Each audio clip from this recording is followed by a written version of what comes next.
Hey, what is the deal, everybody? It is Quan, and I am back with the Week 2 recap in our Yahoo Fantasy Football Dirty South League. Alright? Yo, this league, yo, it was good for those who had good scores. Yo, if you had some stars who got injured, it just totally sucked for you. If you didn't score at least 113 points, it was a wrap for you, okay? So, yo, just check this out and peep some of these scores so you can see what happened this week, okay? Yo, first game I'm going to talk about, we had the Uptown Scrippers going against Black Rain, okay? Now, the Scrippers, you know what I'm saying, the music was hyped this time up in the club, you know what I'm saying? They came through with the win, 113.22 to 106.06 for Black Rain, okay? This drops Black Rain down to 0-2, and with the win, the Uptown Scrippers finally get a win, so now they're 1-1, okay?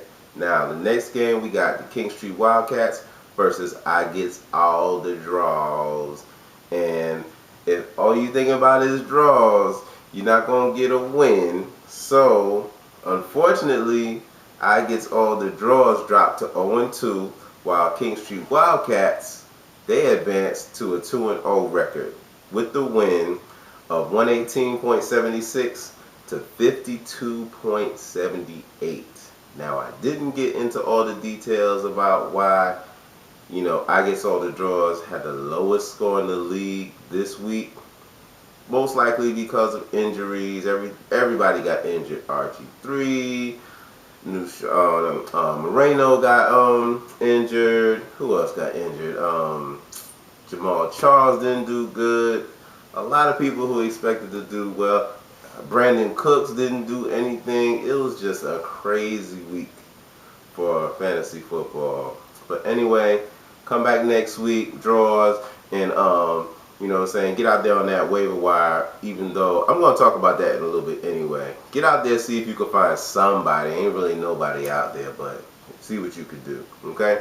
Now, ATL Kings showed how royal they were this week and took out Too Hot for TV. I really don't know too much about what to say on this one, so we both now have records of, I believe, 1-1. So with the win, you know, ATL Kings, you know what I'm saying, bounces back from the loss last week. They're 1-1, and me, I dropped. I had a win last week and lost this week, so now my record is 1-1 as well, okay?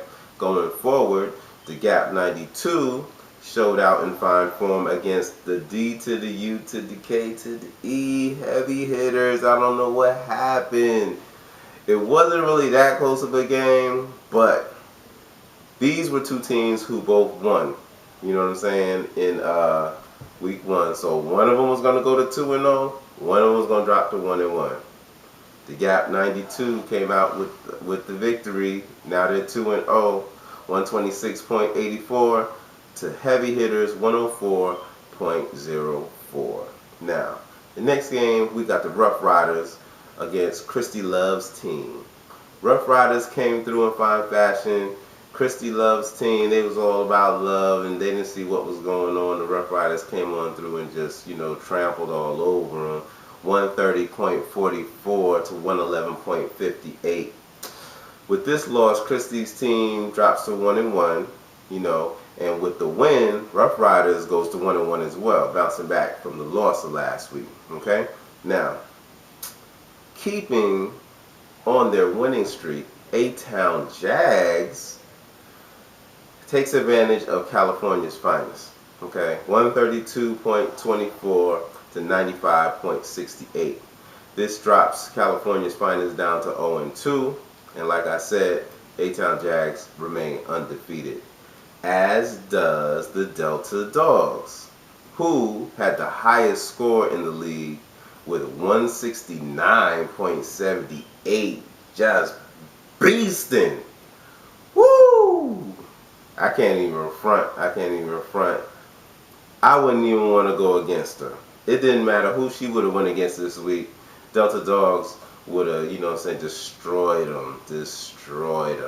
You know what I'm saying? So they take out those mobsters from the Valley mobsters, who scored 95.04 points, which doesn't help because they dropped to 0-2 while Delta Dog stays undefeated. Okay? Now, these are the rankings as of this week, and I'll let you know where the rankings changed as of last week. Bouncing up from 5th place to jump into 1st place, we've got the Delta Dogs. Now, remaining in 2nd place, staying undefeated, nice and easy and steady, A-Town Jags. Jumping up 1 spot from 4th to 3rd place is the King Street Wildcats. Coming up from 7th place to 4th place, the Gap 92. Jumping from 8th place up to 5th place, got the ATL Kings. Nice job, nice job. Dropping from 3rd place to 6th place, Christy Love's team. And dropping all the way from the #1 spot last week down to 7th place, the D to the U to the K to the E, heavy hitters. Bouncing up from 11th place though, up to 8th place, we got the Rough Riders. Nice win this week. And dropping from 6th place down to 9th place, too hot for TV. I'll work on that. Don't worry. I'll be okay. Bouncing up from 12th place up to 10th place to Uptown Strippers. Dropping from 9th place to 11th place 2 spots is Black Rain.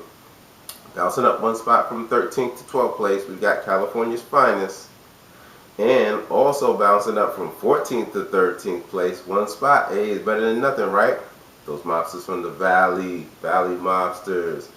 And dropping from 10th down to 14th place, I gets all the draws. Okay? Hey, it's only the 2nd week in fantasy football. I know some of you are like, hey, I can't figure out what's going on. My people were supposed to be stunting over here, but, you know what I'm saying, we staggering. You know what I mean? And one thing I'm going to say, and maybe it might be right, maybe it might be wrong, but y'all a bunch of crabs, man. Y'all be out there grabbing up everybody. I mean, everybody. It don't even matter. It don't even make sense to try to get information on who to pick up on the waiver wire or listen to a fantasy football show. Because every time you look for those people, they say go and get. Somebody already got them. I mean, damn. And it doesn't help that we got 14 teams. So our league is mad deep. So, you know what that means? That means as soon as you got a hunch, you better jump on it. Okay? And hey, you better not jump too quick, because if you drop somebody good to pick up somebody who you think might help, somebody else is going to snatch him. Okay? So, Thursday, we got my Falcons home again, back in the dome, ready to bounce back from that 1-1, that 1 loss last week in Cincinnati to take on Tampa Bay. Shouldn't be a problem. But anyway, like I said, get your lineups ready for Thursday. Football's about to start up once again. Favorite time of the year, baby. So, yo, I'm Quan. I'll check you next time. Peace.